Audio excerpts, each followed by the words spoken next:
Hello viewers, তো আজকের যে টপিকটা আলোচনা করব সেটা একটা ইনফরমেশান বা ফুল ভিডিও, ঠিক আছে। জিলেট 2024 তো 25-এরটা তোমরা এখন পাবে না, ঠিক আছে। তো তোমাদের খালি পরীক্ষার যে আপডেটটা শুধু ওয়েবসাইটে দিয়েছে, ঠিক আছে। তোমাদের যে জিলেটের যে ওয়েবসাইট আছে, West Bengal joint entrance exam board, তো এইটা হচ্ছে একজন পাঠিয়েছে, ঠিক আছে। তো কলকাতা স্যাট লক, ঠিক আছে। তো এটা স্ক্রল করলে আমি এই পিডিএফটা তোমাদের ঘরে গ্রুপে শেয়ার করে দেবো। দেখো এখানে পুরো টোটাল জিনিসটাকে একটা ইম্পর্টেন্ট স্ট্রাকচার জিলেট 2025 ইনফরমেশান, ঠিক আছে। তো এইগুলোই কিন্তু তোমাদের পুরোপুরি মেনলি এই টপিক এগুলো পড়ে নেবে, ঠিক আছে। একটুখানি পড়ে নেবে, ঠিক আছে। আমার পড়ার দরকার নেই, তোমাদের ঘরে পড়ে নেবে যারা বিটেক করতে চাও, ঠিক আছে। দেখো এখানে পুরোপুরি আমি যেটা নিয়ে আজকে আলোচনা করব সেটা হচ্ছে মোস্ট ইম্পর্টেন্স অফ ইনফরমেশান, ঠিক আছে। তোমাদের এই ইনফরমেশানটা তোমাদের ঘরে দেবো, ঠিক আছে। যে তোমাদের পরীক্ষার যে পুরোপুরি যে বলতে গেলে একটা কী প্রসেসের মধ্যে তোমাদের পরীক্ষাটা হবে সেটা তোমাদের ঘরে একটা ইনফরমেশান দেবো, ঠিক আছে। সেই ইনফরমেশানটা দিলে তুমি কিন্তু সেই রিগার্ডিং তুমি কিন্তু বলতে গেলে দেখো এখানে বলে দিয়েছে diploma engineering of technology or BSc, ঠিক আছে। যারা বিএসসি ক্যান্ডিডেট আছো তারাও 3 বছরের ডিপ্লোমা, যেমন নর্মালি যারা ডিপ্লোমা করে 3 বছরে, আর যারা নর্মাল গ্র্যাজুয়েশান বিএসসি করে তাদের ক্ষেত্রে কিন্তু তারা 3 বছরের বিটেকটা কমপ্লিট করতে পারবে। আফটার 3 ইয়ার্স বিটেক, ঠিক আছে, তারাও করতে পারবে। তো ওর বিটেক ওই জন্য diploma engineering and BSc student, ঠিক আছে। টপিক দেখো ম্যাথামেটিক্স, ঠিক আছে। তো নাম্বার অফ কোশ্চেন করা থাকবে 30টা, ঠিক আছে। আর আমাদের যে বলতে গেলে ফিজিক্সের কটা থাকবে 25টা, ঠিক আছে। কেমিস্ট্রি থেকে 15টা, ঠিক আছে। আর এটা হচ্ছে ক্যাটেগরি 1 আর ক্যাটেগরি 2তে নেগেটিভ মার্কিং থাকবে, ঠিক আছে। নেগেটিভ মার্কিং থাকবে। আর নাম্বার অফ কোশ্চেন হচ্ছে 30টা নাম্বার হচ্ছে তোমাদের ফার্স্টে থাকবে, ফার্স্ট পেপারে থাকবে। আর সেকেন্ড পেপারে তোমাদের 10টা কোশ্চেন থাকবে এমসিকিউ, ঠিক আছে। 2 মার্কসের হবে। আর যে ফার্স্ট যেটা আছে 1 মার্কে হবে, 1 মার্কে হবে। মোট 30 নম্বরের পরীক্ষা হবে, ঠিক আছে। আর টোটাল যে 30 আর 10 হচ্ছে 40, ঠিক আছে। আর ফিজিক্সের ক্ষেত্রে 25টা হচ্ছে ফার্স্ট পার্টে থাকবে। আর 5টা তোমাদের থাকবে বলতে গেলে 5টা থাকবে তোমাদের যেটা আছে সেকেন্ড পার্টে থাকবে, ঠিক আছে। মোট 30 নম্বরের টোটাল পরীক্ষা হবে, ঠিক আছে। এখানে বলে দিয়ে আছে, ঠিক আছে। তারপরে হচ্ছে তোমাদের যে কেমিস্ট্রি, ঠিক আছে। ম্যাথ ফিজিক্স কেমিস্ট্রি, ঠিক আছে। তো কেমিস্ট্রির যে ফার্স্ট পার্ট থাকে সেটা হচ্ছে 15টা কোশ্চেন থাকবে। আর 5টা থাকবে তোমাদের সেকেন্ড পার্টে, ঠিক আছে, সেকেন্ড ক্যাটাগরি। তো 20 নম্বরে থাকবে, ঠিক আছে। মোট দেখো এখানে টোটাল মার্কস দিয়েছে 50, 35, 25। আর 10 নম্বরে থাকবে তোমার যে ফান্ডামেন্টাল ইলেকট্রিক্যাল ইলেকট্রনিক্স ইঞ্জিনিয়ারিং, ঠিক আছে। মোট 10 নম্বরে থাকবে। সেকেন্ড পার্টে তোমার কোনো কোশ্চেন থাকবে না, 10টা মোট। তো মোট দেখো টোটাল কোশ্চেন হবে 80 নম্বর হচ্ছে ফার্স্ট পার্টে থাকবে। আর 20 নম্বর তোমার সেকেন্ড পার্টে থাকবে। মোট হচ্ছে 80 আর 20 হচ্ছে 120, ঠিক আছে।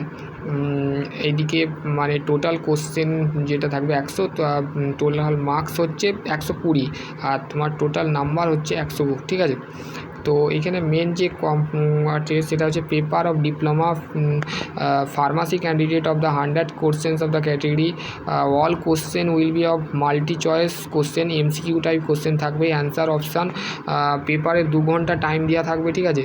ইংলিশ ল্যাঙ্গুয়েজ হবে, অনলি ফর ইংলিশ, ঠিক আছে। ইংলিশ মানে ইংরাজিতে তোমার দেওয়া থাকবে, তোমাকে সেটাকে এমসিকিউগুলোকে তাড়াতাড়ি কমপ্লিট করতে হবে। সিলেবাস এক্সাম প্যাটার্ন, তো অবশ্যই তোমাদের যে সিলেবাস আছে সেটা কী দেখো এইখানে দিয়ে দিয়েছে। দেখো এখানে তোমরা পিডিএফটা খুললে দেখো স্কোয়ারিং অফ মেথোলজি, ঠিক আছে। The subject of JELET 2025 given by অ্যাপ্রেন্ডিংস, ঠিক আছে। তো এখানে পুরোপুরি এই মেথডটা একটুখানি দেখে নেবে, ঠিক আছে। তোমরা পড়ে নেবে, ঠিক আছে। আমি পিডিএফটা শেয়ার করে দেবো, তোমরা অবশ্যই দেখে নেবে।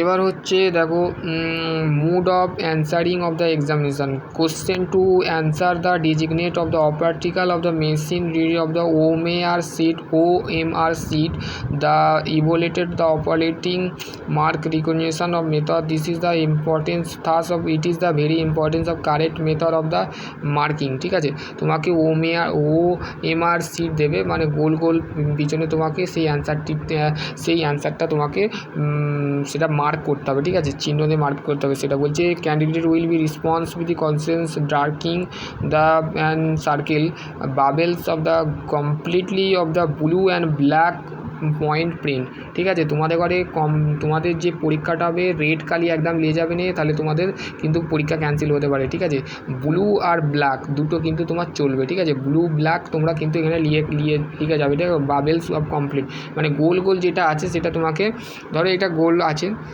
তো তোমাকে ধরো আমি তোমাকে একটা পদ্ধতি বলে দিচ্ছি। ধরো এইটা বলতে গেলে ধরো এইটা আছে আর এইটা আছে। ঠিক আছে, তো তোমাকে কী হবে, বেসিক্যালি এই যে এটা আছে এটাকে ধরো সবুজ, ঠিক আছে, সরি এটা হচ্ছে আমাদের ব্লু। ঠিক আছে, আর এইটা হচ্ছে আমাদের ব্ল্যাক। ঠিক আছে, এই পেপারে তোমাকে কী করতে হবে, ব্ল্যাক বা ব্লু তোমাকে পেন কালি চালাতে হবে। তো এখানে বলেছে ডার্কিং, বলছে candidate will B indicate the response, মানে তোমার কিন্তু রেসপন্সিবিলিটি কিন্তু তোমার থাকবে যে ব্লু কালি বা তুমি ব্ল্যাক কালি দিয়ে তুমি কিন্তু সেই পয়েন্ট করবে। তারপর যে any other kind of the marking the filling of the circle of the bubbles the incompletely do not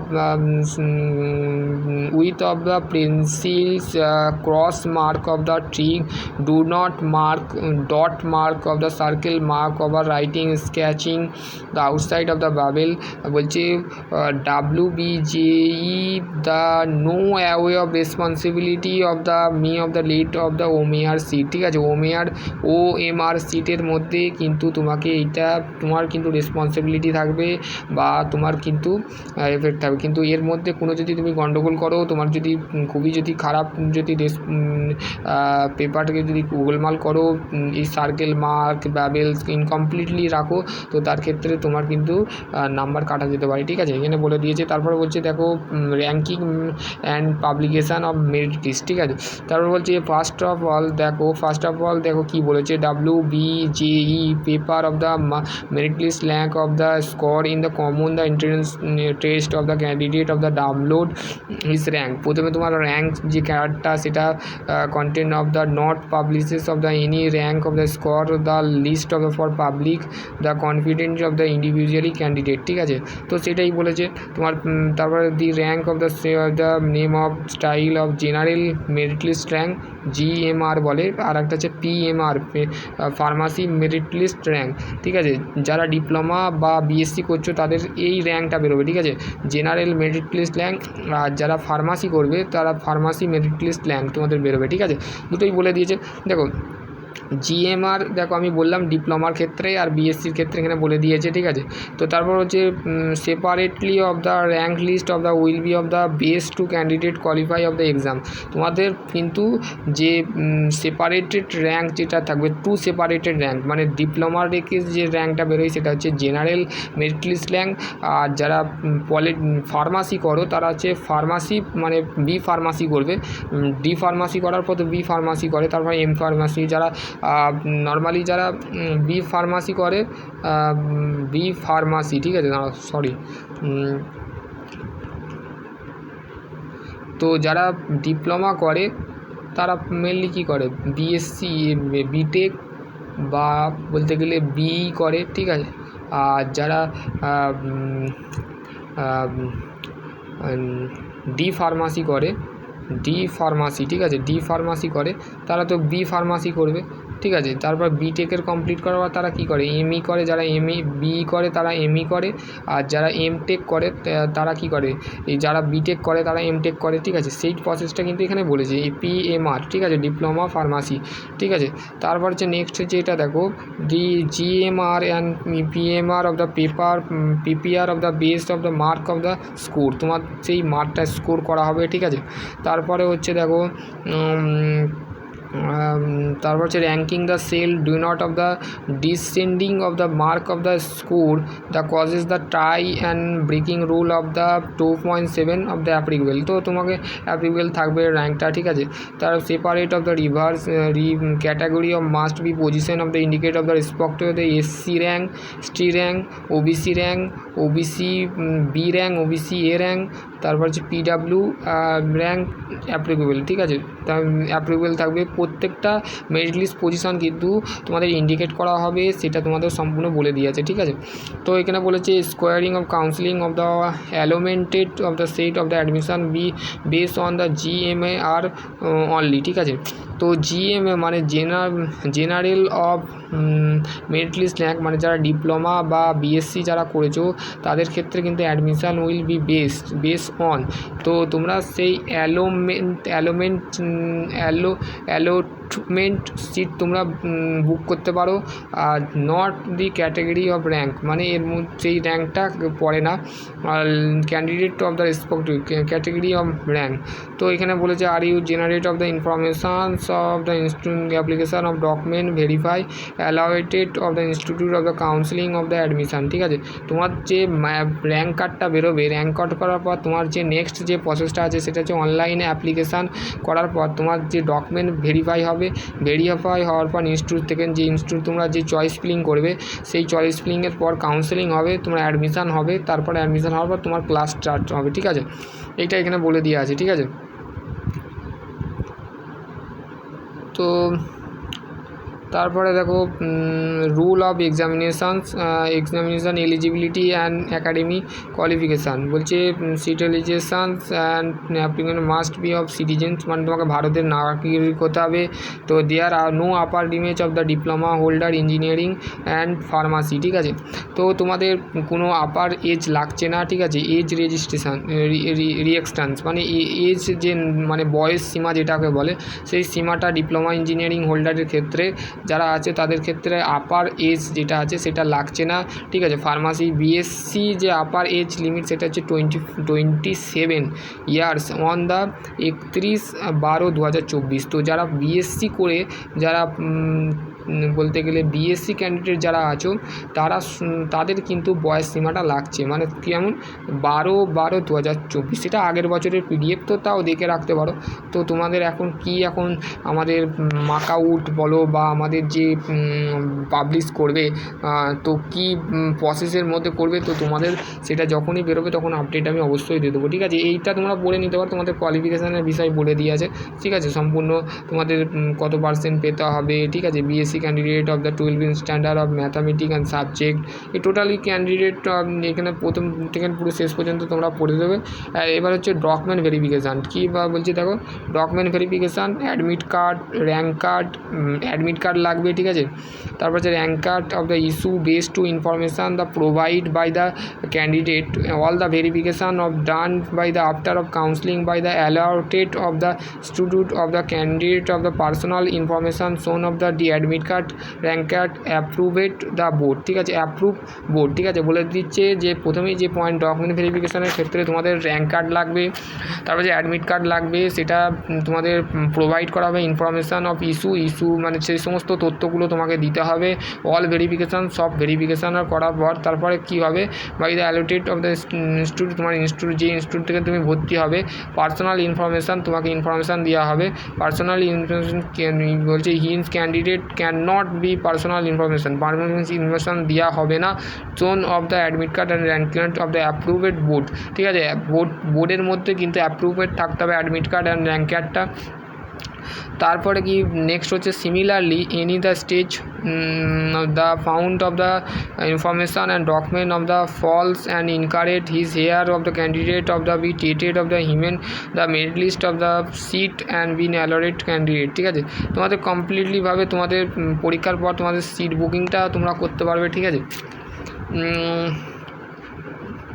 তো এই পিডিএফটা তোমরা সম্পূর্ণ পড়ে নিতে পারো, ঠিক আছে। অতটা আমি বলতে পারবো না, তো তোমরা এই পিডিএফটা তোমরা পড়তে পারো, ঠিক আছে।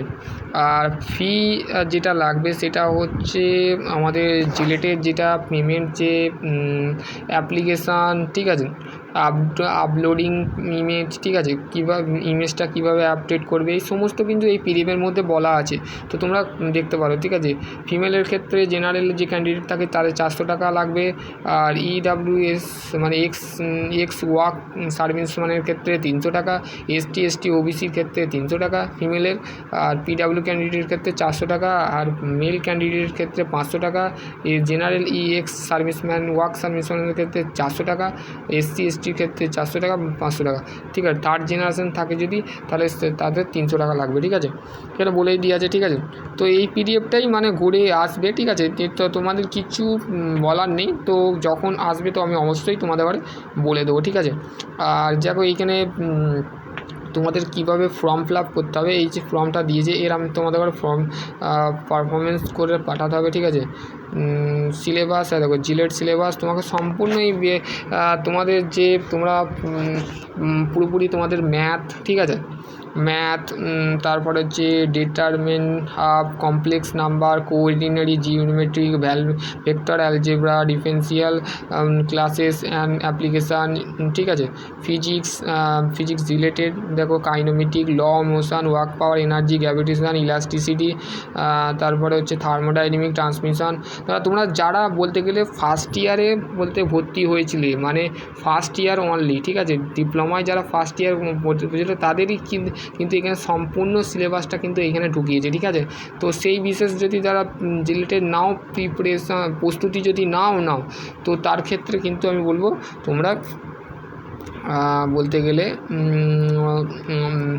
তোমাদের ফার্স্ট ইয়ারে যারা পড়াশোনা করেছিলে তাদের কিন্তু এইখানে সিলেবাসটা পুরোপুরি দেখবে খুলে, তোমাদের সিলেবাসটা স্ক্রল করলে কিন্তু তোমরা দেখতে পাবে, ঠিক আছে।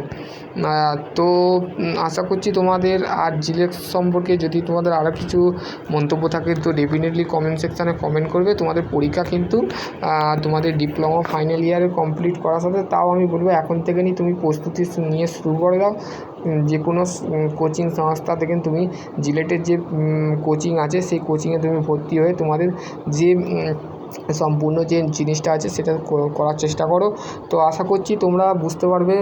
নেক্সট ভিডিওয়ে আমি অন্য কিছু নিয়ে আলোচনা করব। ততক্ষণ ভালো থেকো, সুস্থ থেকো। Thank you.